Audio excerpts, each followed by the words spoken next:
Well, good morning, school counselors and supporting partners. How many of you all were hoping today would be a snow day? I was I really wanted to see you all this morning, but almost wanted a snow day. I think some of us were feeling that way, but I'm glad you're all here.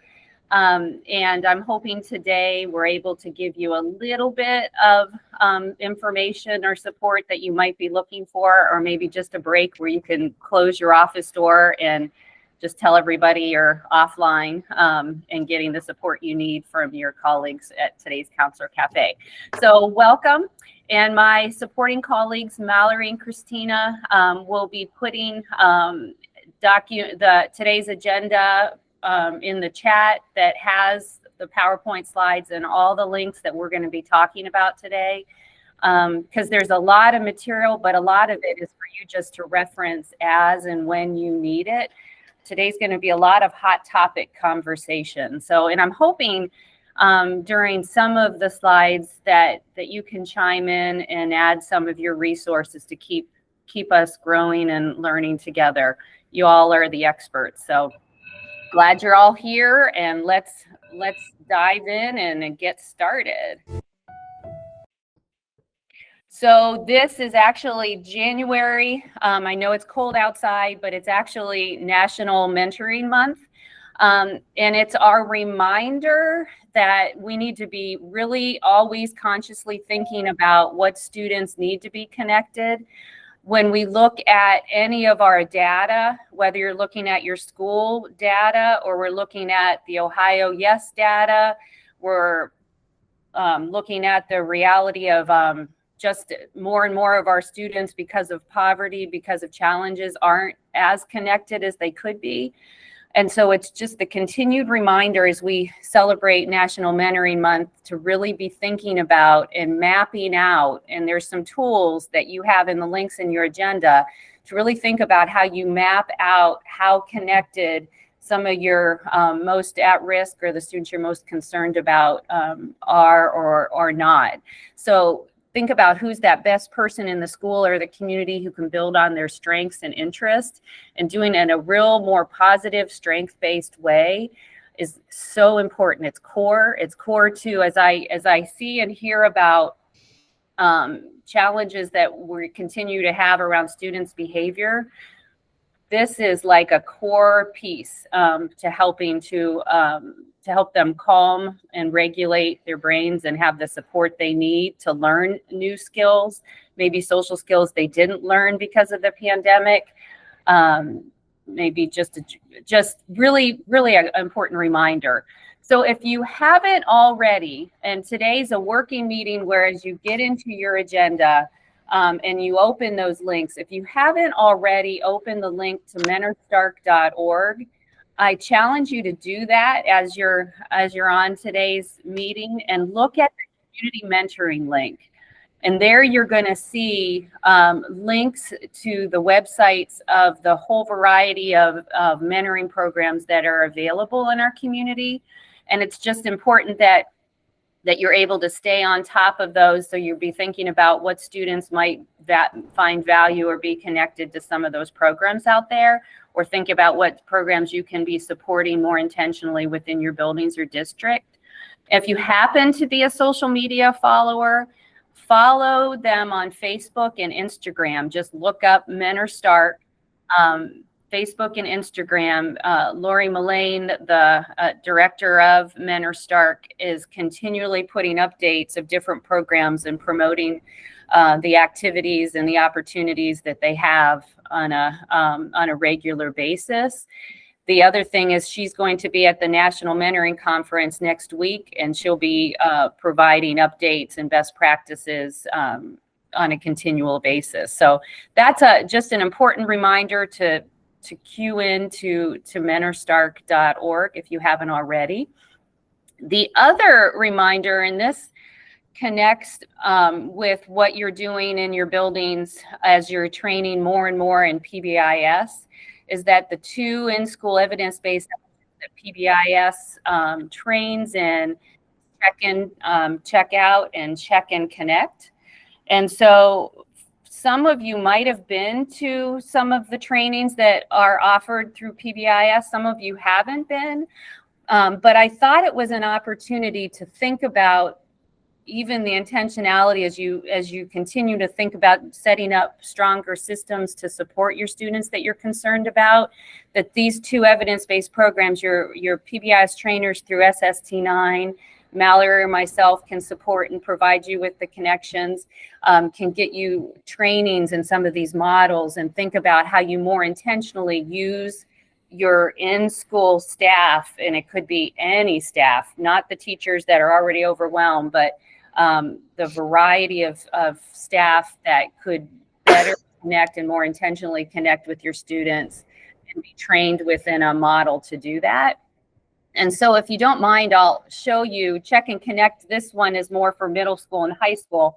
You might have already seen it. And if you've already seen this video, you can certainly tune out and start looking at some of the links, but I wanted to share. Check and Connect is a program we have in our school. I would call it an intervention. It's effective because we're finding out where the needs are and working with those kids who really need it. In general, if that's a student that we're looking at and thinking they really just need someone in their life, we automatically go to Check and Connect. We do it around the data we received from the school administration staff. Their grades, suspensions, time out of class. When Check and Connect came, I thought this is what kids need, to build relationships with someone who cares about them, knows them, and wants the best for them. I usually try and find some common ground, some common interest. First, I'll talk about what's going on in my day, and then we'll try and change it into put it in perspective of basketball. I share a little bit about myself and who I am and my goals and my purpose in working in the field that I'm working in. A lot of it requires me to be vulnerable myself and share with them hey, we're on the same page. We start by trying to build trust, and that's very hard in any facet of life. When I first get a student on my caseload, I like to try and call home and just kind of introduce myself, talk about the program. And I think the biggest part about it is focusing on the positives. The biggest thing is that those students are feeling connected to someone in the building and that they have someone they can go to. I have one mentee who confidence has been a struggle for him. His teachers had been talking with his mom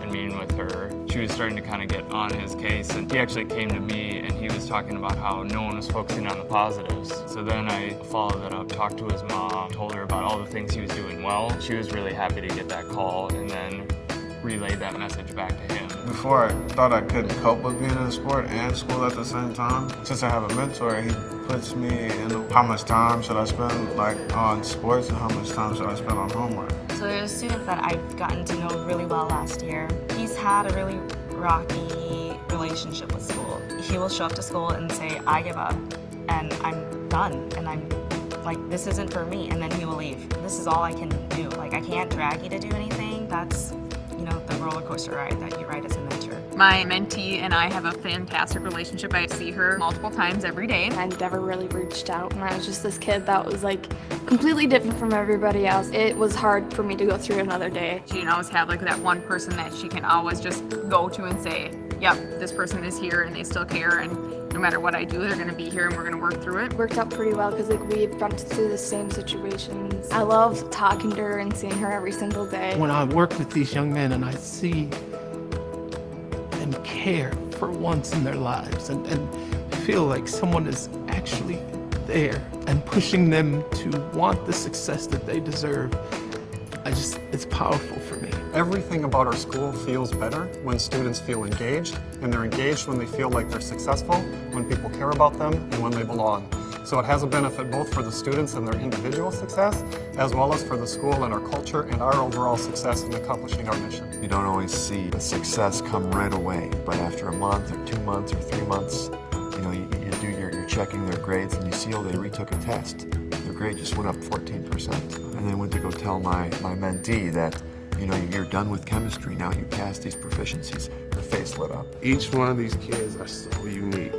They all have their own special gifts and talents. Some of them are just putting them on hold because of the circumstances and things that they're going through. But I'm seeing that that's maybe part of my job, to help deal with some of those issues and complications in order for them to free up that space where they can be themselves and they can utilize their gifts and talents in order to have some other successes in life. When I have a mentor now, it's like my goals are like succeeding and they're getting higher every day. Well, we have one family that their son is on the route to graduate. Well, he's been working extremely hard.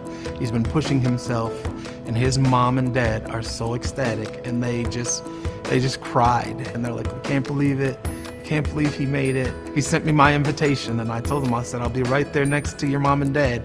They'll probably be cheering a lot louder than me, but believe me, I'll be your cheerleader that day too."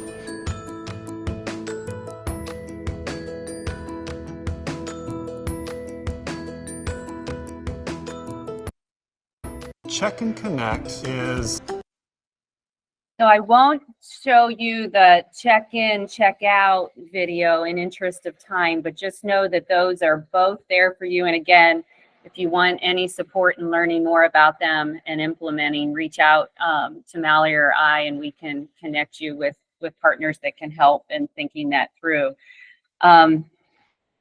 So many reasons, and I know I brought this before you all at the beginning of the school year, but it's just a reminder that so many more of our kids are less connected now, and the research tells us if they're experiencing any level of poverty, even short term, it does impact.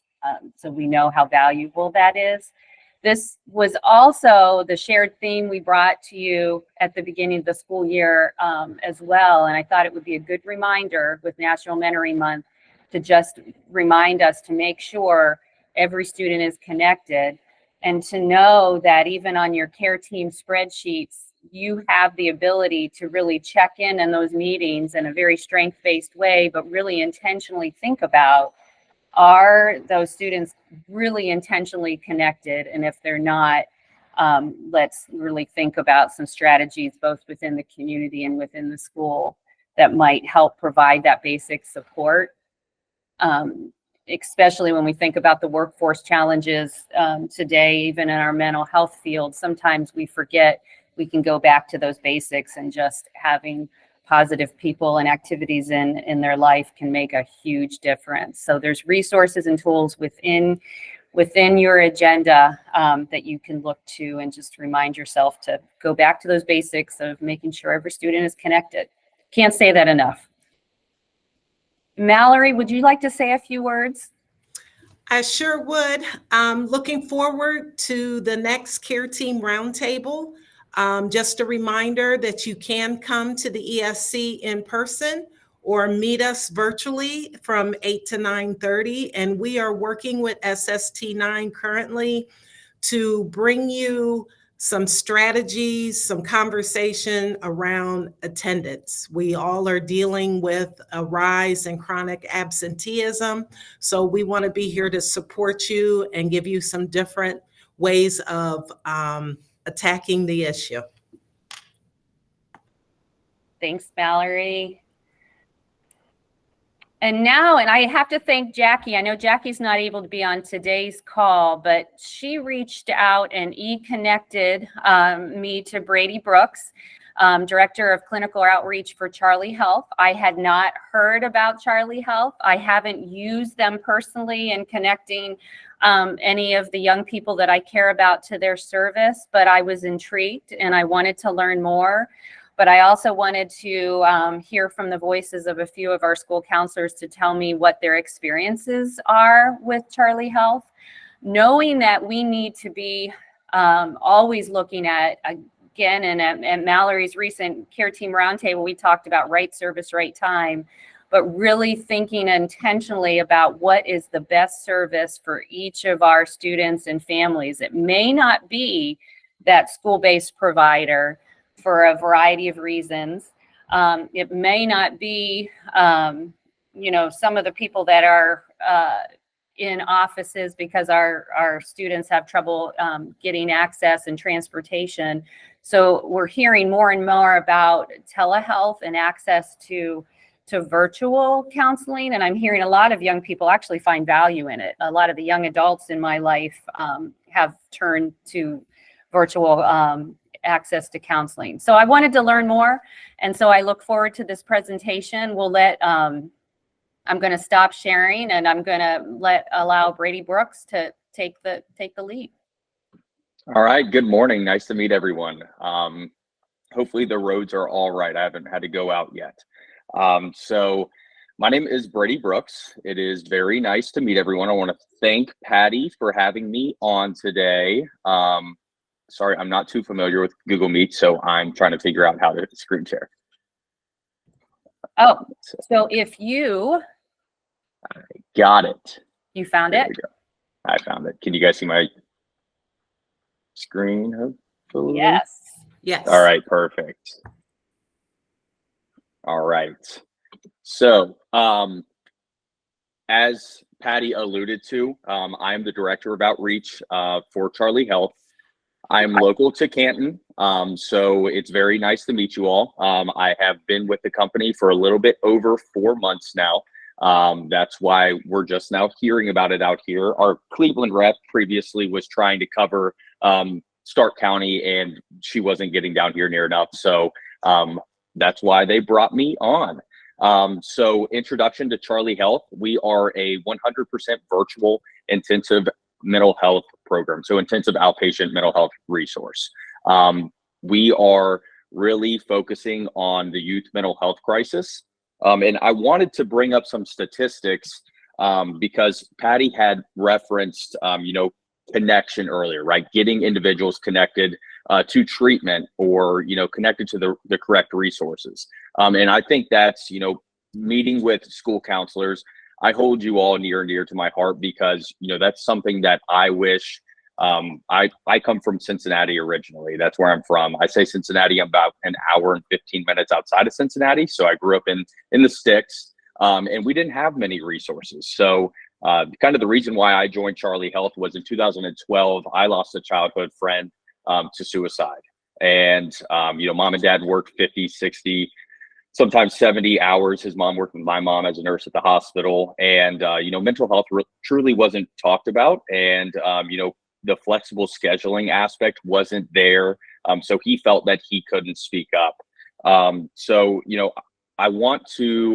going to send Patty a link to the article that I'm getting ready to reference, but it recently was released from Campus Safety Magazine, and Charlie Health was actually referenced in it. So in a survey using U.S. employment data, Ohio ranked 33rd in school counselor to student ratio at 403 to 1. I think the recommended average is 250 to 1. So, I want to do everything I can possible to help you all out. We all have crazy heavy workloads. It's hard to find time, and I want to help be a resource to you all to get kiddos and families connected to treatment, whether it be within Charlie Health's program or outside of Charlie Health's program. In the same article, it does reference that 60% of K through 12 leaders cited mental health issues as the greatest school safety concern that they're currently encountering, and more than 50% feel ill-equipped to assist students with those challenges. So my job is to drive around every single day, meet outpatient therapists, meet with residential facilities. I truly want to be a resource of connection for yourselves and the students and the families. So with that, I'm going to get started on the presentation really quick, tell you more about Charlie Health. After this, feel free to connect with me. I've connected with a lot of you already.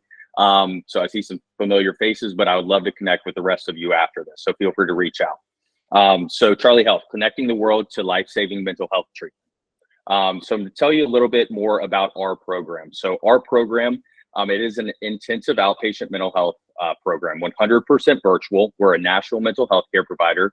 We operate across 29 states currently. This year we onboarded Alaska and North Dakota.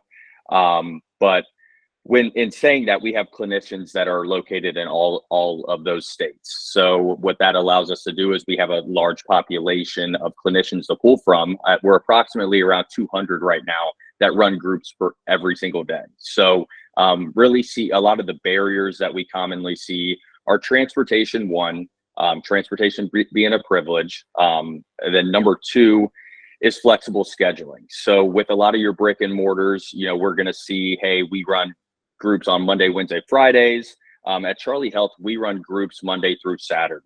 And we run them up until 11 p.m. Eastern Standard Time. So we're going to work with individuals' schedules to guarantee that they can get the treatment that they need and meet them in the comfort of their own home. So next slide, connecting the world to life-saving mental health treatment. And I'm going to tell you a little bit more and give you 2 examples really quick of individuals that would be a really good fit for our program.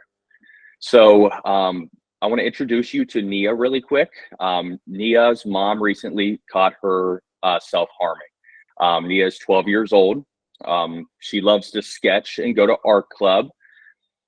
Nia, when her mom found out that she was self-harming herself and having some suicidal ideation, she was taken to the ER. This is her 2nd time going. Each time she sat and waited for over 20 hours. It was really, really scary. The discharge planner at the ER referred her to a local IOP, brick and mortar. So my second example is Sammy. He's a 17-year-old. He went to therapy, but was just told to stop smoking marijuana, and it didn't help at all. So Sammy is coping with his anxiety by smoking marijuana. Sammy has had severe panic attacks his entire life and recently came out to his family as bisexual. His favorite thing in the world is playing basketball. So Sammy plays on the basketball team. So Sammy's therapist referred him to the same IOP. So this is, what a traditional IOP model is going to look like. So, brick and mortar, Sammy and Nia might be in the same groups. They were told, hey, we run Monday, Wednesday, Friday. Another thing is, Nia and Sammy might have to give up the things that they enjoy. They might not be able to go to basketball practice. Sammy shares a car with his, the rest of his siblings. So he might have to miss groups. So in your traditional setting, you're having a lot of, it's very generalized, right? It's not personalized. It's not customized to the individual. Additionally, we have that transportation barrier of driving. We are pulling kids out of school. We're kind of telling them to stop being kids and doing the things that they enjoy doing in order to treat their mental health crisis. So now let's kick them over to Charlie Health and our program and how we're a little bit different. So upon receiving the referral, we believe in being immediate. So we believe in being expedited. It's really quick process. Nia is referred to Charlie Health by a hospital discharge planner. She starts groups that night because she's in crisis. Sammy is referred to Charlie Health by his outpatient therapist. His assessment is scheduled for the next day after basketball practice, right? Sammy's not in crisis.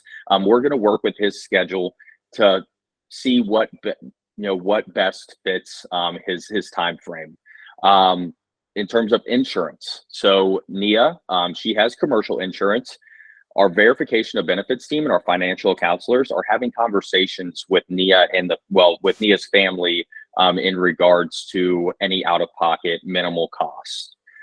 Sammy is covered by Medicaid, and luckily in the state of Ohio, we accept Medicaid. Upon intake, it's very personalized. This is not black and white. Mental health is not black and white. It should be customized to you. So Sammy is matched with an LGBTQIA+ affirming therapist. He's placed in a group with other 16 to 17-year-old males, and he is getting family therapy Monday he's doing motivational interviewing curriculum.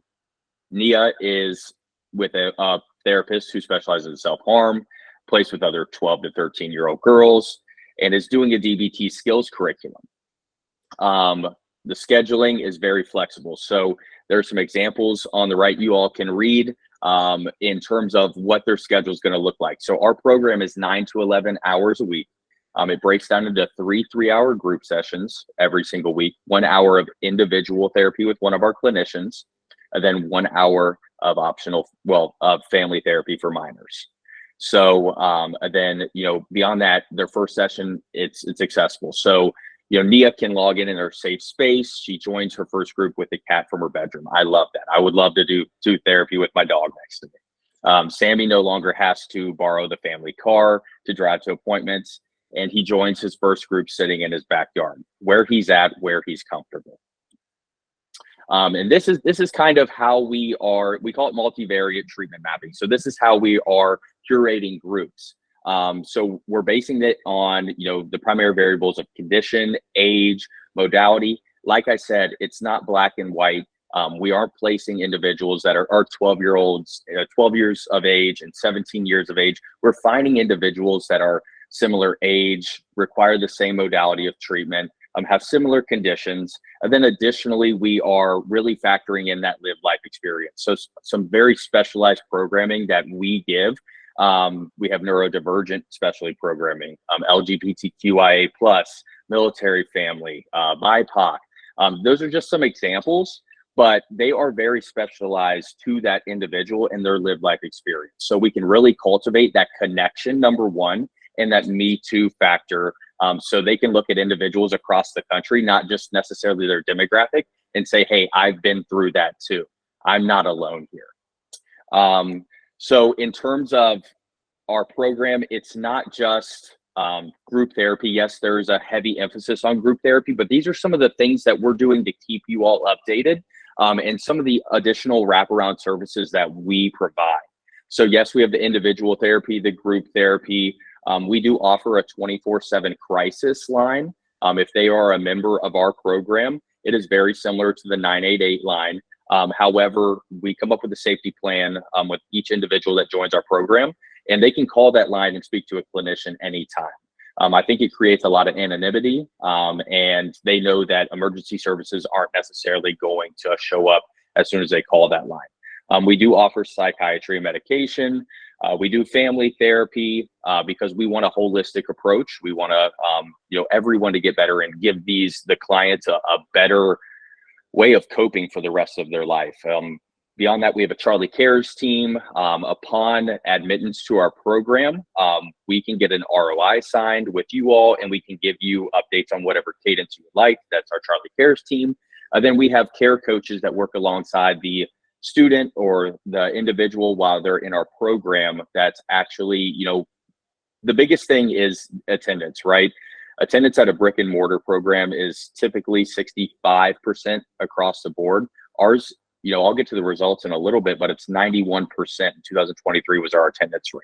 That's because our care coaches, we're just not letting individuals slip through the cracks. They're calling the client if they're not showing. They're calling the parents. Our admissions team and care coaches are reaching out to me, and I'm more than likely probably going to reach out to you since you have that personal connection with the kid. All right, so getting to some of the results. So we serve a very unique acute population.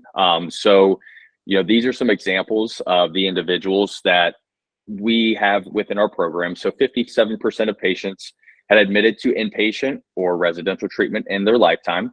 49% of patients had attempted suicide at least once in their lifetime. And 43% of patients engaged in self-harm in 30 days leading up to Charlie Health. So this is kind of how we track. So Yale and University of Penn do our outcome surveys every single year. And I can send an outcomes landing page to Patty, and she can share that with everyone. If you guys would like to take a look, it's on our website. And then these are some more numbers. I'm running a little short on time, so I'll send that link.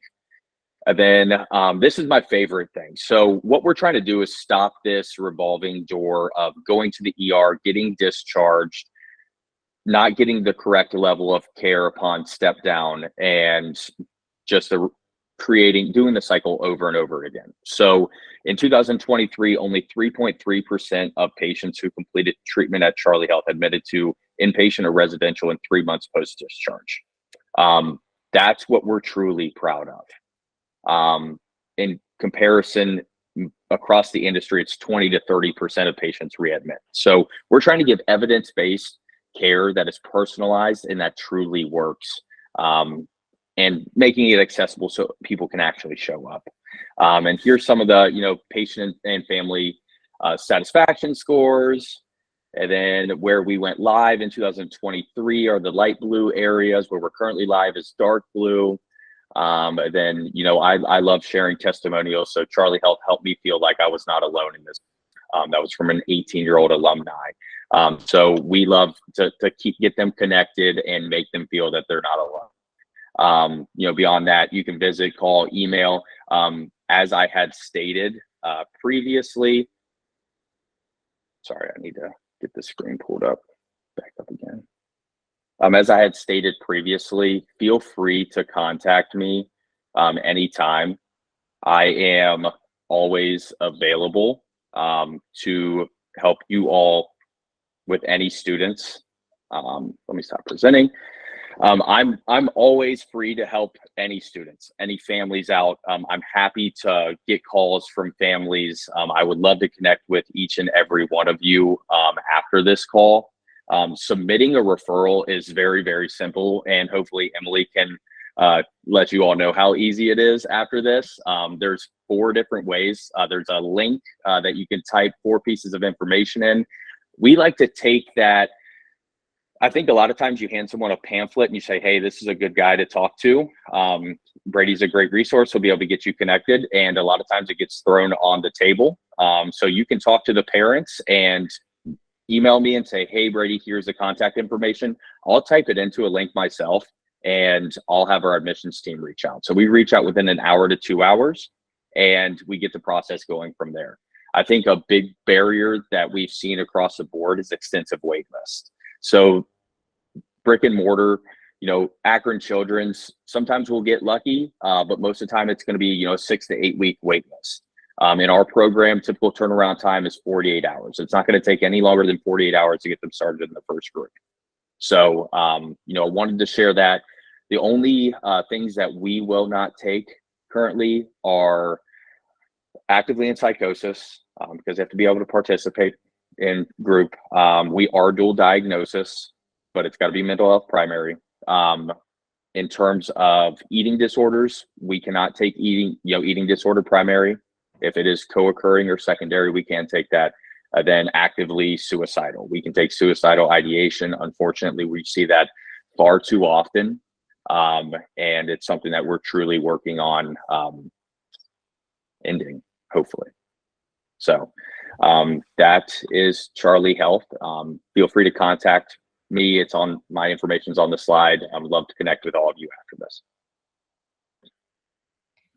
Thank you, Brady. And I want to open this up for questions, but also to hear from if Emily or Amy, who have used and connected with Charlie Health, if they want to share their experience with it from a school counselor lens. Yeah, I would love to share. My name is Emily, and Brady came to Jackson, and Jackie Pizzo was there. I was there, another counselor, and shared about Charlie Health. And him in particular, as well as Charlie Health, has been the most unbelievable resource. I feel like we were feeling kind of a little stuck with some of our students that were really struggling, and just kind of that weekly or biweekly one session with our clinical mental health counselor or their counselor didn't feel like enough. And Brady has been so great in terms of communication. He's stopped in, made sure we had what we need. If we reach out, if the response is, and I don't want to, pressure Brady in any way for this, but the response is pretty much immediate. It's amazing. It's incredible. So when he talked about those different pillars, like the immediate kind of response is huge, and I can attest to that. As well as I've referred 2 students. One wasn't the right fit, or they were moving or something was going on there. But I also think that's a huge pro of Charlie Health, that they're not going to stick someone in or throw someone into a situation or scenario that's not for them. So I love that there's kind of like that intake process in a way that's like, is this the right fit for you? And you can rely on that as a counselor, that you don't have to feel that burden, like, am I throwing them into something that is going to be too much or not enough, or XYZ. And then just actually referred another one, and that's kind of, I think they have an appointment set up on Wednesday maybe or something of this week, to get that ball rolling to see if that's a good fit. So all good things to say. I would highly recommend in every way, shape, and form. Yeah. Thank you, Emily. And Amy? Yeah, good morning, everyone. Just to reiterate some of those same points, I had a crisis situation here with a student going through a lot of heavy grief and death and dying incidents going on, and they got him in that night for a session. And that kind of immediate response, I know we all know how difficult that is sometimes to get kids referred, get them in, and get them in front of somebody.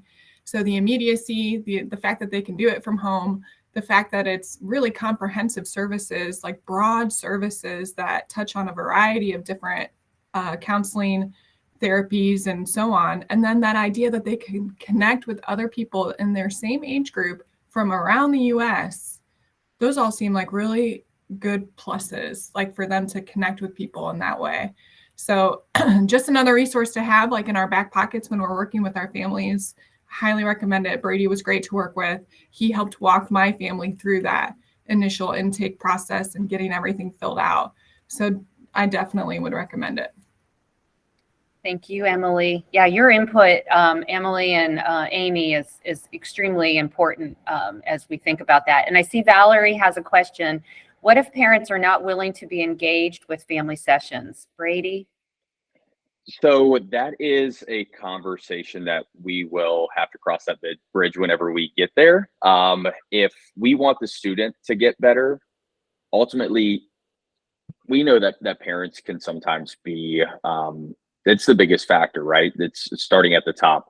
So if they don't want to be involved, that's concerning to me. But our clinicians will talk to them, and we'll do whatever it takes to get the client help. So it's not like we would say, "Hey, kid, you can't get treatment if your parents aren't willing to do it." So we can.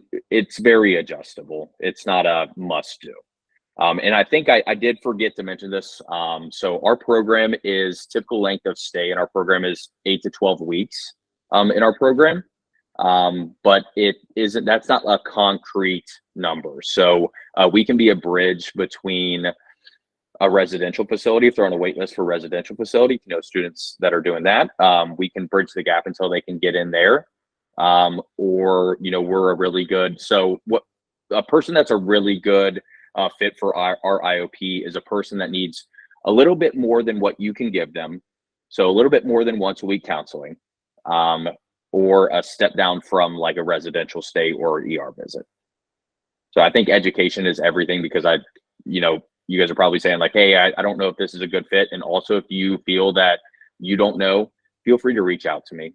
Like I will, there's no such thing as a dumb question. That's what we were always told, right? So feel free to call me. I will take calls, texts, emails all day.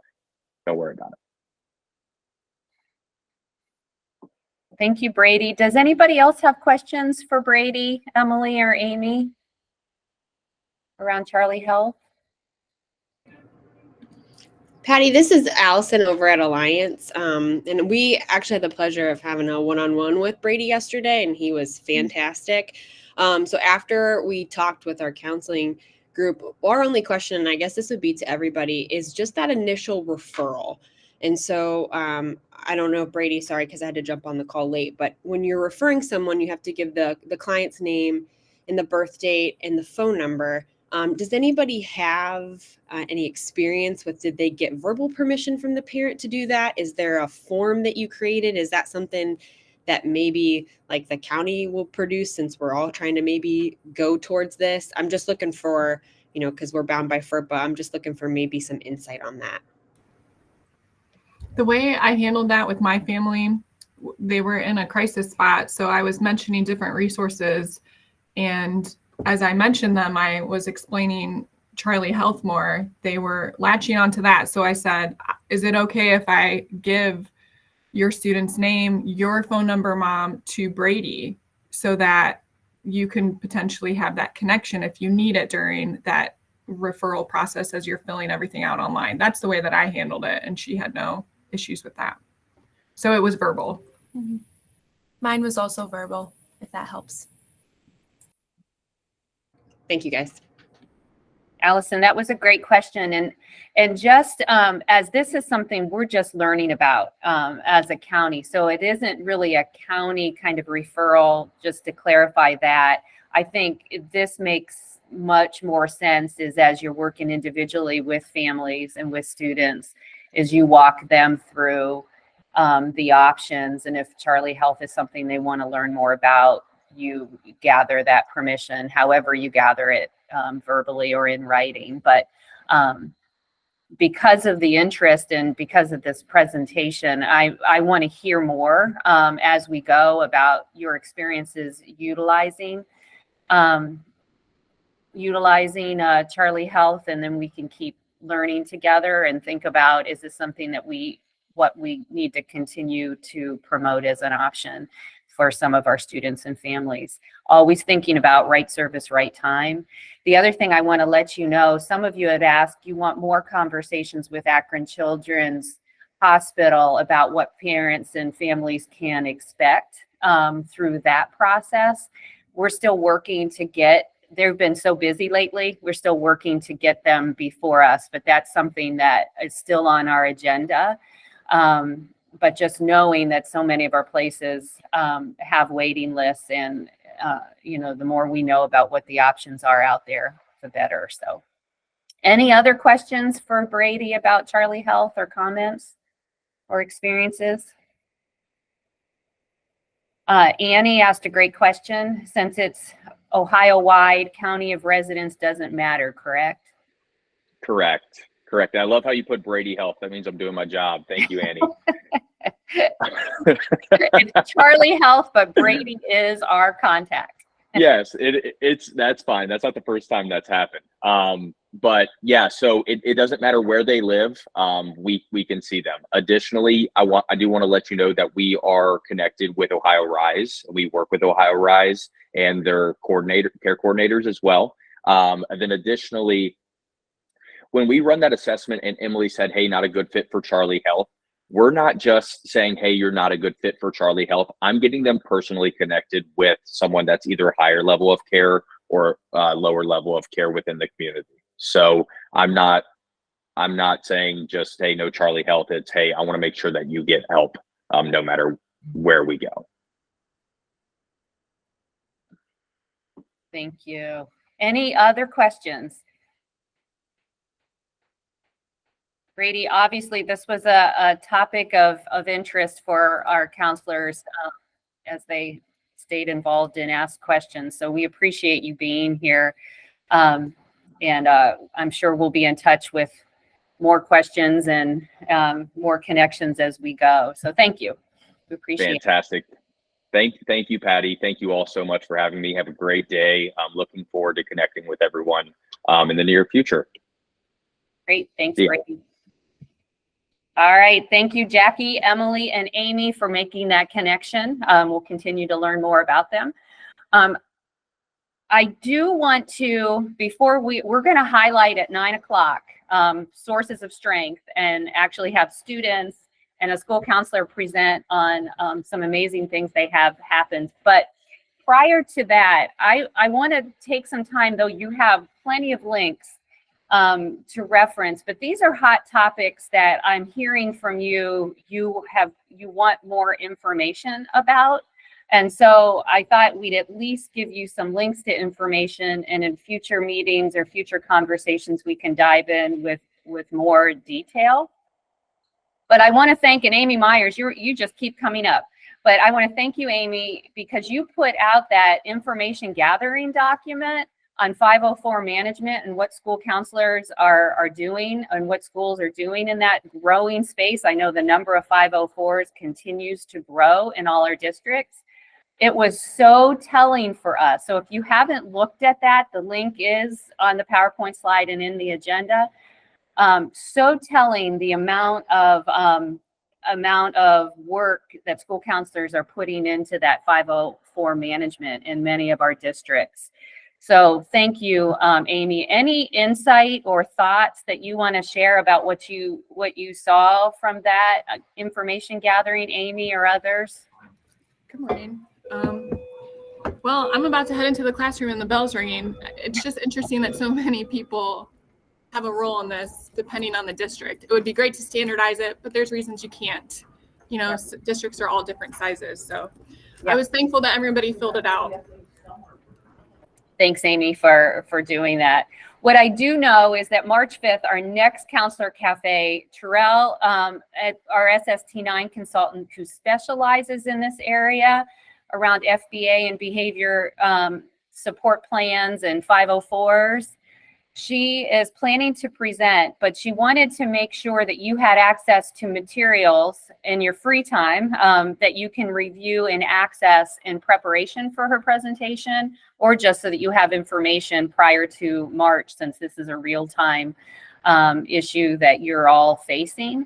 So there's plenty of links. She has a resource folder she created for us back in 2021 that she says still has relevant information in it. She has a live binder that has 2 presentations in it that she says are worth reviewing. And then there's a web page. She said that their FAQ section has guidance on each 504 topic area. And then there is a guide for parents and educators related to 504.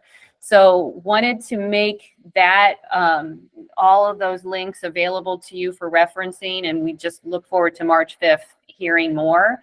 She sent me, actually just last night, I just added it into the agenda, that if you have certain questions or certain areas around 504 behavior support plans that you want her to really focus in on, she has a link that you can actually put in for questions that you have. So if you want her presentation tailored to meet your needs, feel free to fill out that link so that she knows what you need. The other piece, this didn't come from Terrell, it actually came from Kathleen, who specializes, Kathleen Toth, who specializes in FBAs and behavior support plans. And she suggests that there's a video series from O'Callaghan at no cost, but it really dives into challenging behavior and has modules related to many aspects of behavior support plans. So I actually added the QR code if I did it right, but if I didn't do it right, you can just access the link in your agenda to be able to access those video series. So there's lots of information out there. I think the challenge is the time to access that information and for us to have more conversations about it. And so I think in the future, not only that March 5th session we'll have time for, but we may even talk about future having a deeper dive session around this topic, since it is so impacting you as school counselors and the growing needs of our students. So any questions or comments or info that you want to share with your colleagues related to behavior support plans or 504s before I go to the next? Patty, you did an excellent job with the QR code. It works. Yay! Still working on my tech skills. All right, and the other topic, the other hot topic that continues to bubble, and I really need your support in this area, because we are generating a list of what resources are out there for grief support. I did hear mention in the last presentation that there was a student that needed Connected because of such significant grief. So I'm beginning to collate the different resources that are out there on this topic, but I know you all know more. And I also know that you all have different curriculum and different things that you're using with students during the day. So these are just things that we know that are out there. I think some have waiting lists. Light After Loss is available to us. Akron Children's, who actually just came and did a presentation, I think, for TUSLA. I learned about this from one of our counselors, Jill, who supports TUSLA and some other districts, but they have a grief support series for children that's accessible. And they also have potential speakers that could come and speak to your parent cafes or, provide additional support. Emerald Pines Grief and Trauma Service is a newer service that's come online that I've learned about through my partnership with Ellen at Stark-Marr and her Suicide Prevention Coalition. And that's just a newer resource. Altman still has their grief services and resources. There is a link to that. Different churches in the community. So if you click on that grief share link, and then you type in your area, you'll see that different areas, different churches have grief support groups that can be made available. And NCTSN, that's just a lot of great fact sheets and resources that you can be providing to your educators, your parents, or even just for yourself for information purposes. So that's just the beginning of collating a list. Does anybody have anything that you found out there that's amazing, that's helpful, that you think we need to learn more about?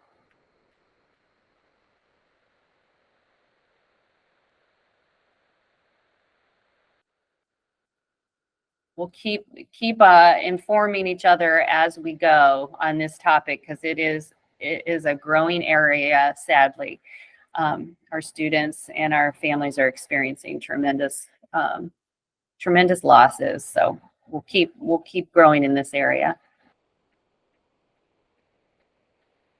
The other area that has gotten a lot of attention, I saw some questions coming from you also within our public health conversations. There's a group that has come together with our health department and different partners that's really beginning to look at what can we do more around educating our students and our parents and our community partners related to social media and digital safety.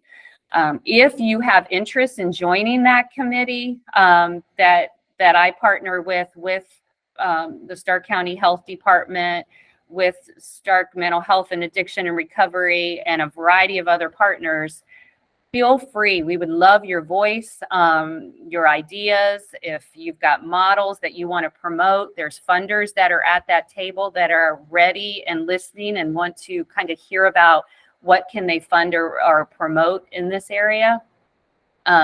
So reach out to me if you've got resources or if you're interested in being at a table where we're really trying to dive into what we can do more for educating our students and our parents in this space. What I do know and what I can tell you that's within that link is that our Stark County Prosecutor's Office has a real focus as part of their kind of strategic plan to get information around digital, social media, internet safety out to parents and out to students. So they're already coming to some of your districts and some of your schools and doing presentations. So that's just an area to think about for parent cafes, for student classes. It's just another community resource that can be available. And then at our own Spark, Tyler Smith, who's Director of Operations for Spark here at the Stark County ESC, has a tremendous presentation. And I know some of you might have heard it that he does for parents and as well.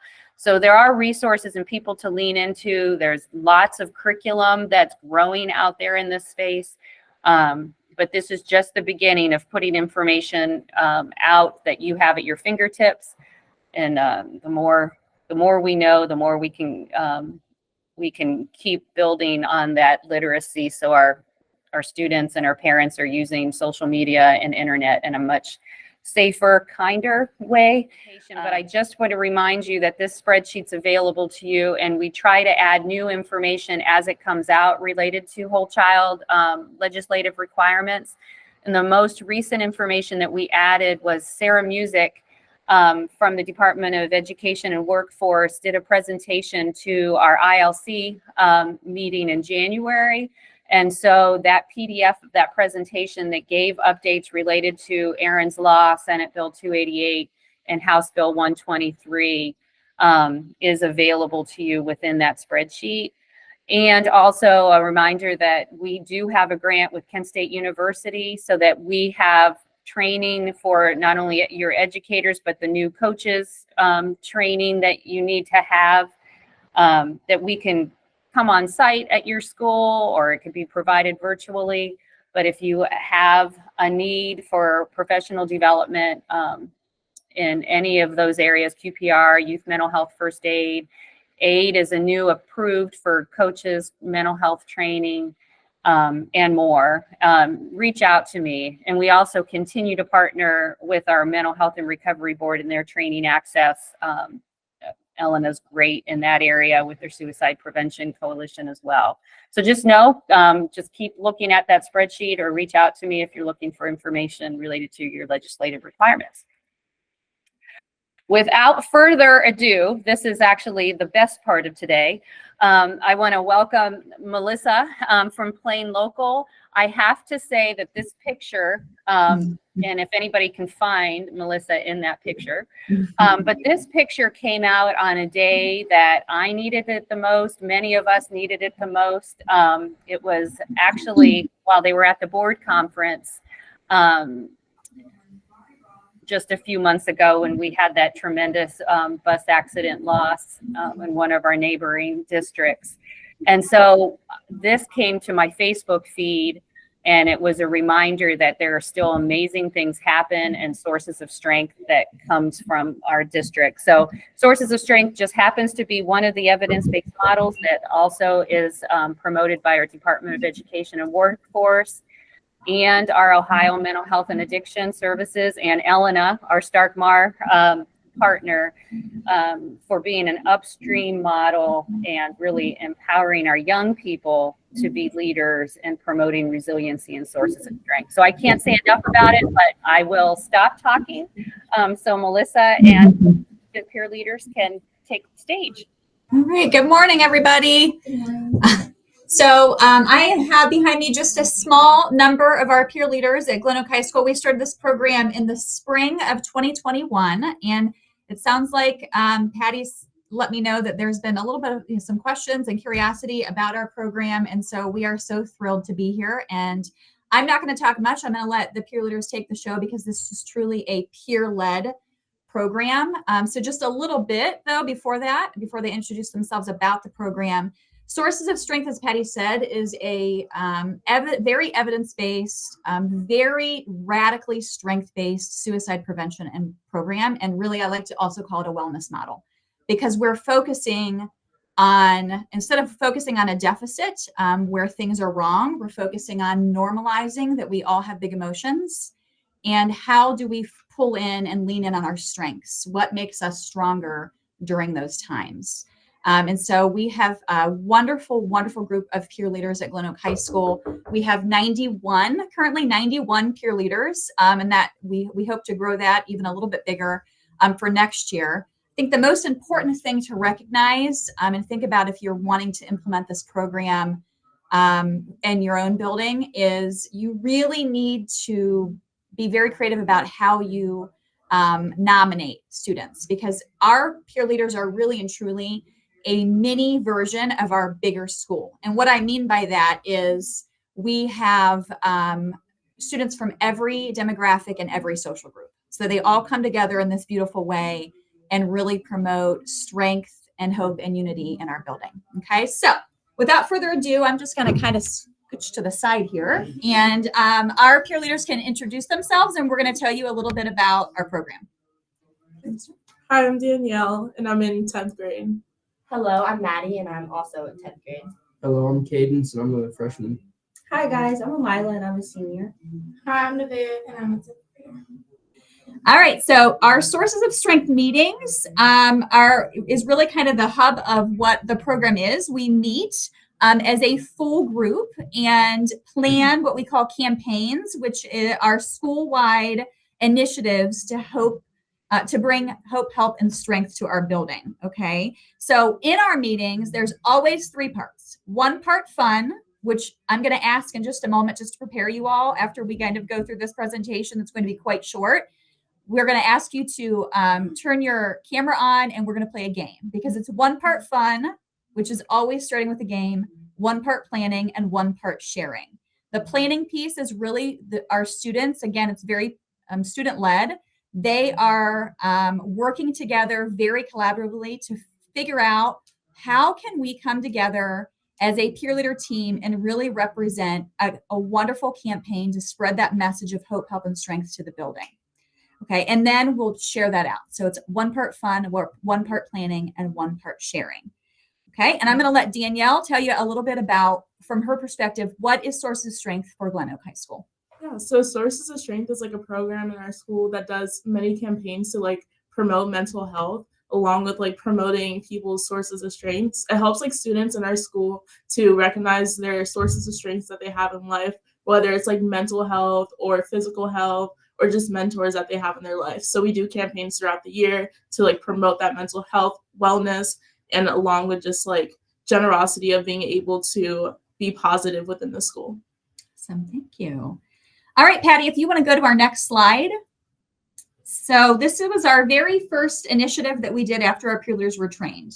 Yeah, so actually this program was started my sophomore year. And so in the beginning, we more cultivated the people around the group. So like the people that were inside the group, we basically taught them what it meant to be a peer leader and what it was to be a part of Sources of Strength. And then we pushed that out to the student body. So we actually had these links of paper, and we had different sources of strength written on the pieces of paper, and it was pushed out during lunch. So we would have like different parts of the wheel, like, oh, who's somebody that helps you, a mentor, or like even simple as listening to music or working out or like going out to eat or painting your nails, different stuff like that. And then we decorated the school with the different things that help you.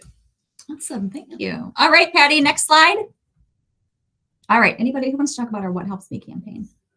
Okay, so the What Helps Me campaign was basically to have people express what they do to make them feel better. If they're sad, if they're anxious, anything like that, basically.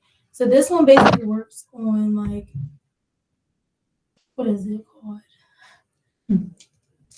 Self-love, basically, to me. That's what I called it. Because it basically helped you express what you do to make yourself better or make someone else feel better.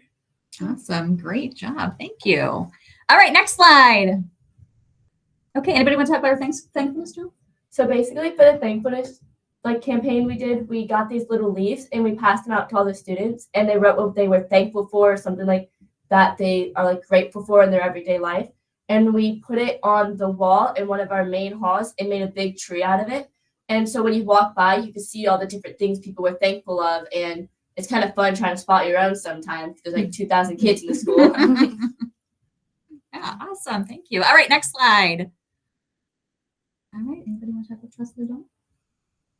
When we did our Trusted Adult campaign, I'm pretty sure it was little hearts we had that we wrote down people that we trusted. It didn't have to be anyone in the school. It could have been someone at home, someone you look up to from like the NFL, NBA, something like that.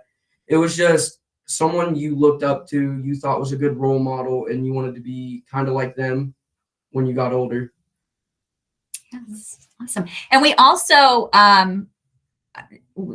thankfully around that time, we had an in-service day, and our counselor team were rock stars, and we collected all of the slips that the students completed, and we provided decorated folders to every teacher in the building to show them that they are a trusted adult, and they are so important. So that was a really cool thing that the students led, and then our counselors helped with really kind of putting that together so that the teachers could feel that love too. All right, next slide. All right, anybody want to talk about You Belong? You want me to? Sure. Oh, okay, go ahead. Yeah, so You Belong is like, we like to talk about how we're all the same and how like we can all coincide together and be like one, but I feel like also we needed to shine a light on what makes you different inside of your community. Just because you're different doesn't mean that you can't come together as a team or just as like a family. And I feel like our school is a family. We spend most of our days here together. So you basically wrote what you feel like made you different, and also like how that like fit you in to the community in our school. And I feel like this was really good for our student body because like you said, Sources of strength, they're all different social cliques, all different types of people come together, and really are like all friends. So I feel like this is a really good campaign to shine a light on that. Amazing. Thank you. All right. Next slide. Okay. So anybody want to talk about our Yes, December actually, fun? I really did a good job on my door. I made a giant nutcracker. This really just made the school so beautiful before we went on break. And it was just something to get us in the Christmas spirit. Yeah. And everybody participated in it, which was really fun. Yeah, our building was just a winter wonderland because of our peer leaders coming up with these awesome December fun ideas. We all know that it can get very gloomy and very difficult, and we're all restless in the month of December. So those 2 weeks we have, 2.5 weeks we had before we left for break, many classrooms and students participated in a door decorating challenge. We really just want to continue to push that hope, help, and strength. So, letting teachers know it's okay to take a break and spend some non-academic time with your students is okay too, right? So Amila's right. Her door rocked. It was right in the main hallway, and she was one of the runners up. So we did do this as a challenge, and the winning classroom there was the Polar Express room. Our peer leaders toured the building and voted, and were very serious about the voting protocol. And the winning class won a cookie party. So it was a lot of fun. Okay, next slide.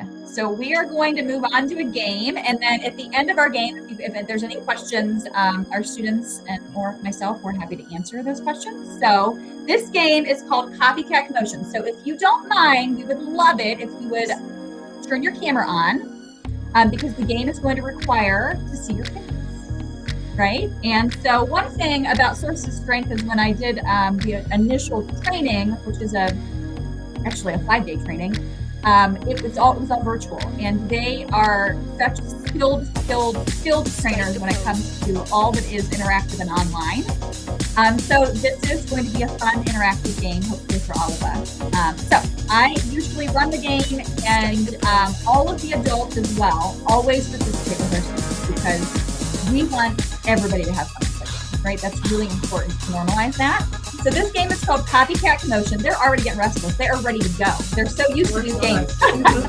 Okay, so the goal of this game for Copycat Commotion is you are going to recreate the picture. And there's only a couple, so this won't take long. I'm going to give you 15 seconds. So Patty's got the music going. Go to the next slide.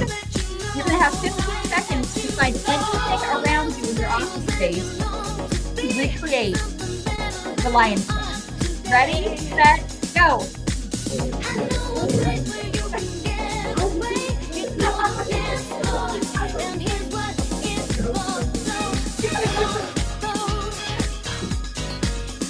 3, 2, 1. Oh, so cool, baby Simba.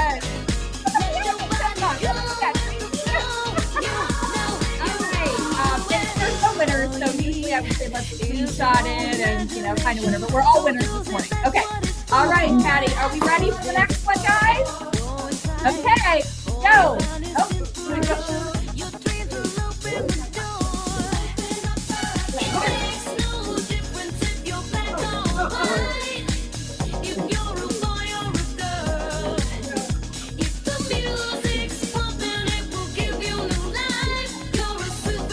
All right. That was an easy one. Okay, Patty, you skipped one, so we can go back a slide and then we'll do this one next. Here we go. Go.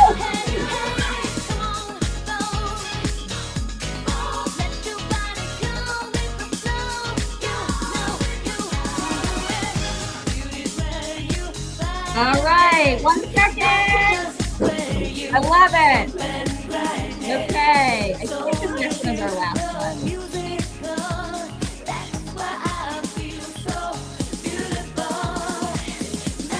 All right, Patty, you can go to the next slide. Here we go.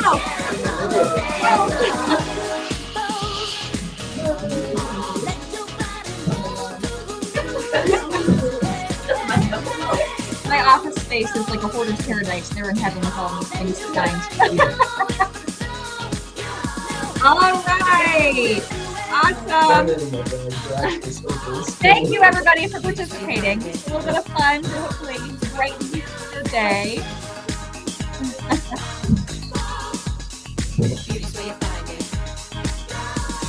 Okay, and then anybody have any questions?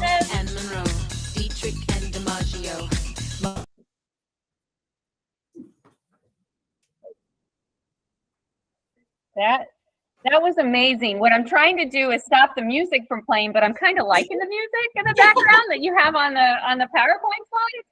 Hopefully it's not disrupting, but I'm working on stopping the music. It's gone. But that was amazing. And when I think about all that young people can do that you can bring to your schools and your community, you have the energy, you have the ideas. Wow. So I would love to hear if any of our districts or school counselors have any questions for those amazing peer leaders, or Melissa, our amazing school counselor, who is also a Sources of Strength trainer. And I'll work on stopping the music. I need the young people to help me with the tech. I can't hear the music, Patty, so you know. Good. Okay. What kind of questions or comments does anybody have? I see Elena's in that chat. Elena she has been wanting to bring Sources of Strength into this community since I met her years ago. So she said, that's so amazing. Super proud of all of the students for sharing your Sources of Strength. You are so valued. Thank you. See, you're loved. I'm on mute just to say that watching those slides and hearing all of your campaigns, literally I got teary-eyed because of how just impactful I think that is.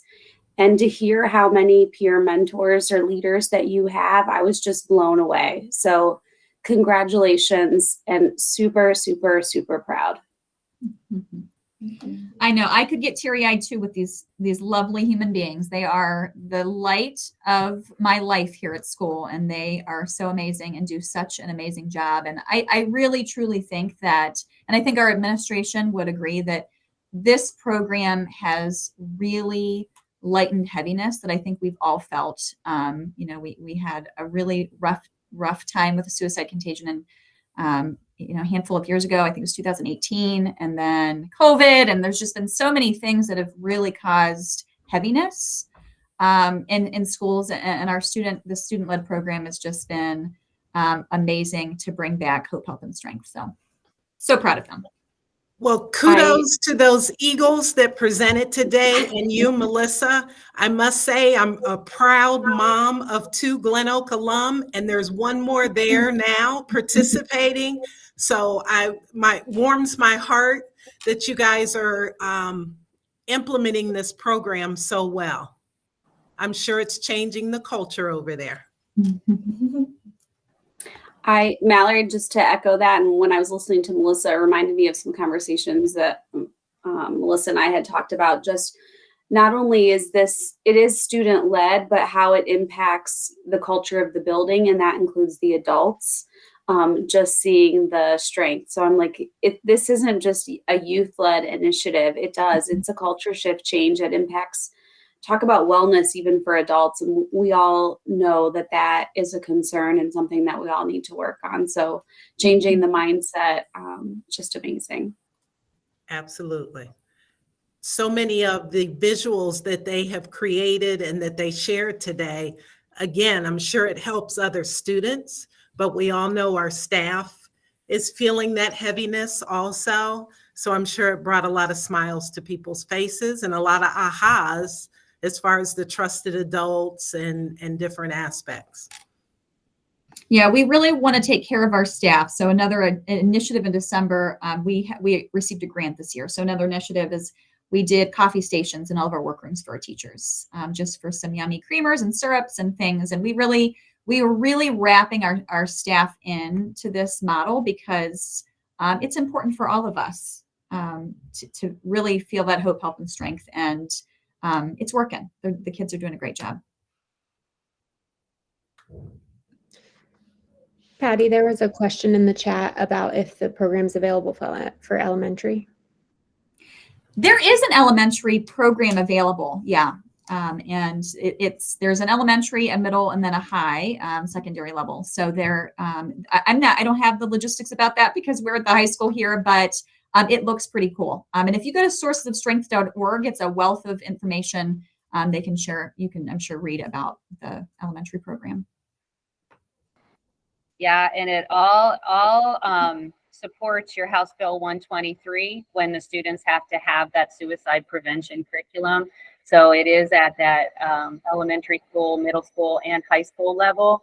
And right now, it is so financially supported by Ohio Department of Education and Workforce and Ohio Mental Health and Addiction that the trainings are at no cost. And recently, for those that are already implementing the model, there's a little mini grant that some of our districts are applying for. So if you want more information on it, feel free to reach out to me and I'll reconnect you to those at the state level that have the resources to support you. And then we have more and more trainers coming up at the local level, like Melissa, and even Lori Mullane, who's over Mentor Stark, is trained as a trainer, and there's others coming on board. So a well-supported model. The more we lean in and utilize and build on the assets, strengths, energy, ideas of our students, the better. So thank you for energizing us today and for all you do. And anytime you want to present to us, you are more than welcome to showcase you. And your music is still playing in my background. So I'm just gonna No, it's meant to be for you, Patty. I'm trying to turn it off, but it's motivating me. So yeah, thank you. Anybody else have any last comments or questions for Melissa's team? Thank you so much. I wish you a great rest of your day. Keep showing your sources of strength. All right. We look forward to hearing more about it. Bye, everybody. Bye-bye. All right. That was motivating. And we want to make sure, and as you had the question around elementary program, yes, source of strength is elementary. We also have Krista Allison, who's helping us begin to think about how we're also helping our elementary students start really thinking and seeing themselves in a career-minded, more at that elementary level.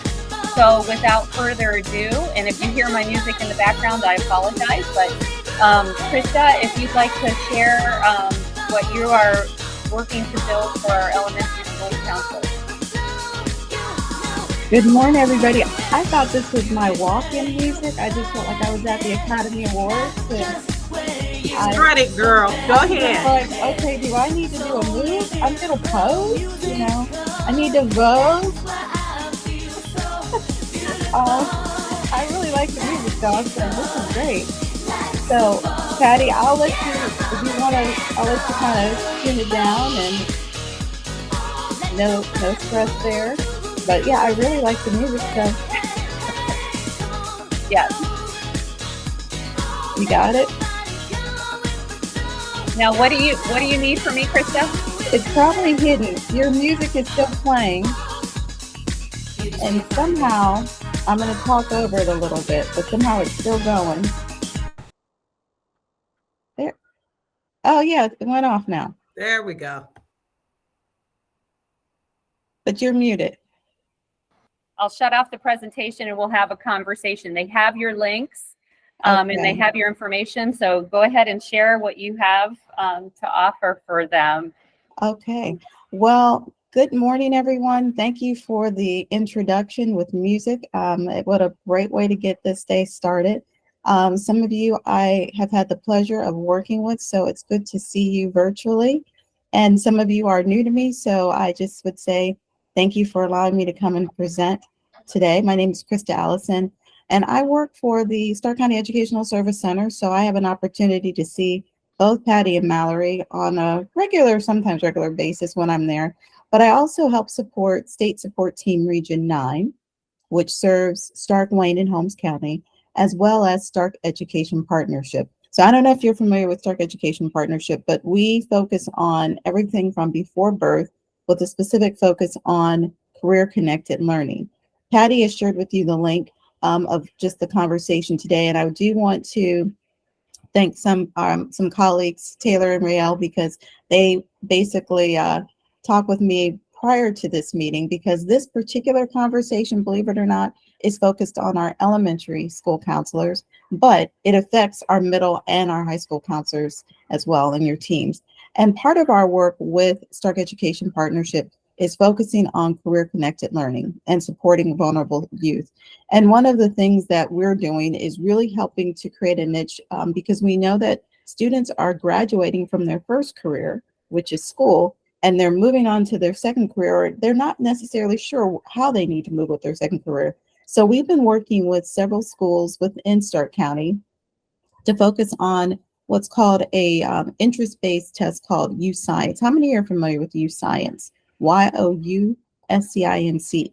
It's an interest-based, kind of a games-based inventory, and it looks at interest and aptitude and really trying to expose our students to not only their interests, but also what they think they may like to do earlier on. So that way, when they're ready to graduate and go on to their next career, whether it's a job, whether it's higher ed, whether it's military, they're able to see that pathway very clearly. And so in this instance, one of the things that I've been getting within the community and we've been talking at SEP about is well, U-Science is primarily for our middle and our high school students, but what are we doing also in terms of our elementary students? And so in the second slide that's listed here, you'll see a link here that talks about vulnerable youth and what that means. And again, the Ohio Department of Education and Workforce has defined vulnerable youth, which all of you I know are familiar with: students with disabilities, English learners, foster care, migrant, homeless, justice involved, military. That's considered our vulnerable youth. And so that's one of my specific area of foci, is the fact that we know that there are going to be students who are ultimately going to move forward and they're going to go forth in higher ed, but we also know that there are going to be students who might not do that. And so that's an area I'm focused on. But in addition to that, I'm also focusing on specifically elementary. And with respect to the elementary space, one of the things that the department has also stated is that there is what we call a career connected framework, meaning students in grades K through 5, as well as K through 12, need to become familiar with careers through learning that connects their classroom instruction to future work. Career awareness basically are strategies that show students various types of careers, and it stimulates their interests. And again, because we know U-Science focuses on middle and high, the question is what are we doing in this area by way of career connected learning from an elementary basis? These are questions I've been getting in the community. And so with that, part of my conversation with some of you, and specifically with Patty and Taylor and Rael, is what is happening in our elementary realm in this area of career connected learning and career awareness. And so one of the things that I listed here, and I'm hoping we can have an opportunity to do this, is I'm interested in getting your feedback. As elementary school counselors, what is it that you're doing in terms of career awareness? It could be you're setting up, maybe there's classroom demonstrations, maybe there's some interest games that you're playing with students, maybe you're bringing in speakers to talk to students. But part of what I'd like to know is what exactly is happening, because our goal is to build not only educator capacity, but to also be able to demonstrate throughout the community that there is this pathway of career connected learning through Stark County from pre-K all the way through high school. So there's a survey, and I don't know if Patty, you want to. So I put it in the chat for any Okay. of our elementary counselors that are online. Okay. To be able to click on and fill out. It's also in their agenda and on their PowerPoint slide. And I can resend it out to the larger group of elementary counselors as well. So Patty, is there an opportunity to pull that up, or will the music come back on? And I'm Well, going to vote. Because I can do that too. I'm pretty flexible and all of that. I'm going to keep it on this version of the slide deck because the music is coming on. Perfect. And so in your slide deck, it just kind of talks a little bit about what I stated. And again, some of my focus areas obviously are going to be on vulnerable youth, but I'm also looking at this elementary aspect of it. But when you click on the survey, can you click on it within your piece? Maybe it'll come up. I just want to spend just a few minutes with the time that I have just to kind of walk through the survey. And again, it's primarily geared for elementary counselors. But again, if you're saying, hey, I'm familiar with this, I can answer some of these questions because maybe I was an elementary school counselor and I can tell you what I did in the classroom, that would be helpful. Our goal is to basically to gather this information and see where we're at as a community, as a county, so that we can use this to create basically a collective set of resources for elementary school counselors to use. Again, recognizing that they're going to receive additional pieces when they get to middle school and obviously when they get to high school. But how are we starting to build that career awareness early? So it's really just 5 questions. It'll ask you your school district. It will ask you, are you familiar with the Workforce Career Connected Framework, which there was a link. How many elementary school buildings do you support? Because I remember that our elementary school counselors sometimes float to one or 2, 3 buildings. How many days of the week?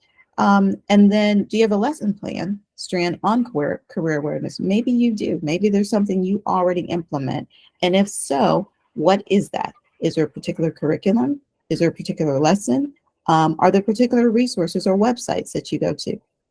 Again, I would like to collect all of that so that we can bring that back collectively to all of you as school counselors here and have conversations about what it is we're currently using. There's some resources that we're finding out statewide and nationally that we can bring together that hopefully will continue to strengthen our work around career awareness at the elementary school level. Again, it's just 5 questions, and I'm hoping that everyone, I see some people already completing it now, so thank you very much, that we can get all the responses back by February 23rd so that I'll have an opportunity to come back and talk with Taylor and Rael and Patty and then bring that before everyone as well. We're completing this on the notion of building a resource for elementary school counselors to use. And at the same time, the same resource is how we can better inform our families because they play a role in this too, recognizing that school is also a job and we are preparing our students for their next career. So with that, I'm going to pause and see if there are any questions from anyone based off of what I've just shared.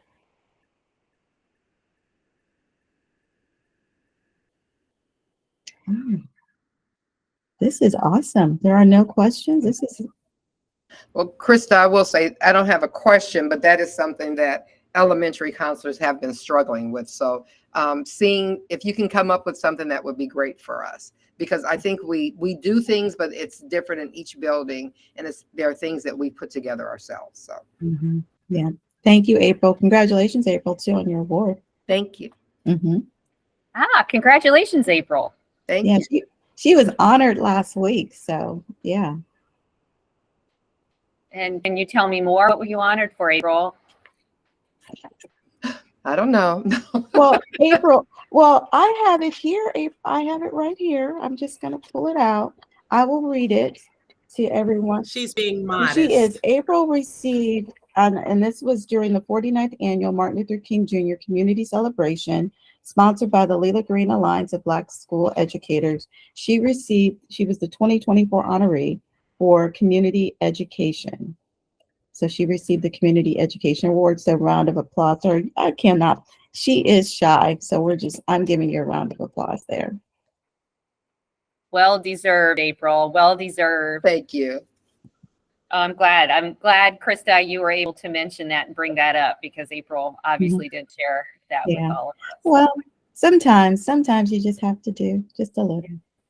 Yeah. So, but thank you, April, for that comment. And yes, just trying to pull together those resources will be helpful. So again, this resource in the questionnaire for elementary school counselors. But again, if you have been an elementary school counselor, which I know some may have been, and you feel like you could answer this in terms of something that you may have used in the past, we would gladly welcome that information so that we can compile that and I can begin working with our elementary school counselors to create that resource. Thank you, Krista, for working behind the scenes for us. Well, thank you, Patty. Thank you very much for the opportunity. It's good seeing everybody, and please stay warm and be safe out there. Thank you. And we went a little bit over, but Rael's not able to be here, but I did want to just bring up her slide, and Annie, I think, is on the call. Just a reminder, January 26th, Stark State, it's focused on self-care, in person, lunch included. Hopefully you registered for that. And then March 8th, talking about careers, they'll have a focus at the Hall of Fame on building trades and kind of a career focus. So just wanted to make sure you have those dates before you and you work with Rael and Annie to get registered for the upcoming sessions. Remaining Counselor Cafe dates, March 5th and May 7th. March 5th is going to be focused heavily on 504s and behavior support plans, thanks to Terrell with our SST9. So hope to see many of you there. And without further ado, please continue to use that attendance link. Give me feedback. The more I know about what you're needing, the more I can be prepared to get you the information, the resources, and support you need. So I value all of you. Thank you. Stay warm, stay safe, and have a great rest of your day and your week.